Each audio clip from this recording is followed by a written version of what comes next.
Siapa yang tak mengenal Ki Hajar Dewantara? Ki Hajar Dewantara dikenal juga sebagai Bapak Pendidikan Indonesia. Hingga tanggal kelahirannya, yaitu 2 Mei, diperingati sebagai Hari Pendidikan Nasional. Banyak pemikiran beliau yang memberi sumbangsi bagi pendidikan Indonesia, bahkan menjadi landasan filosofis pendidikan Indonesia. Salah satunya adalah Asas Tutwuri Handayani, yang kini menjadi semboyan Kemendikbud. Tutwuri Handayani pada awalnya merupakan asas dari Perguruan Nasional Taman Siswa yang didirikan oleh Ki Hajar Dewantara pada tanggal 3 Juli 1922 di Yogyakarta. Tutwuri Handayani mengandung arti bahwa pendidik dengan kewibawaan yang dimiliki mengikuti dari belakang dan memberi pengaruh, membiarkan anak mencari jalan sendiri, dan bila anak melakukan kesalahan, baru pendidik membantunya. Ki Hajar Dewantara berpendapat bahwa pendidikan adalah tempat persemaian segala benih-benih kebudayaan yang hidup dalam masyarakat kebangsaan. Para pendidik harus menyadari bahwa pendidikan harus berorientasi kepada anak. Biarkanlah anak-anak tumbuh dengan kecepatannya sendiri-sendiri. Seorang pendidik sudah seharusnya mengetahui tujuan pendidikan.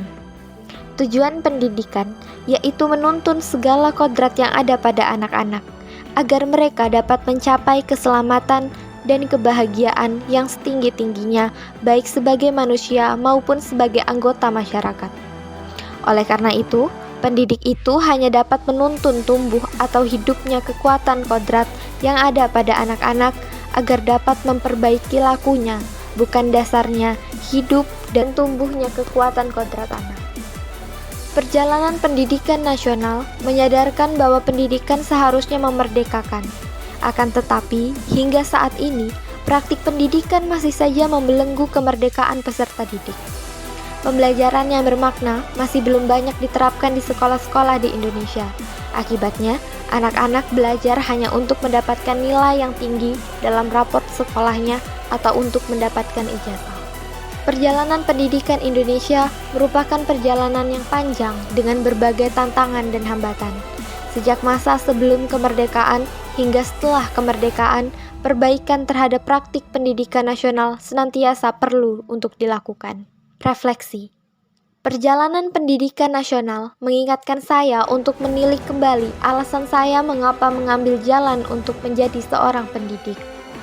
Kita yang telah sampai di tahap ini diajak untuk berpikir ulang, apakah keputusan kita murni untuk panggilan jiwa atau ada alasan yang lain. Filosofi pendidikan Indonesia mengingatkan saya berulang kali untuk menyadari akan kodrat setiap anak. Jangan menuntun seekor elang untuk berenang, dan janganlah memaksa seekor ikan untuk terbang.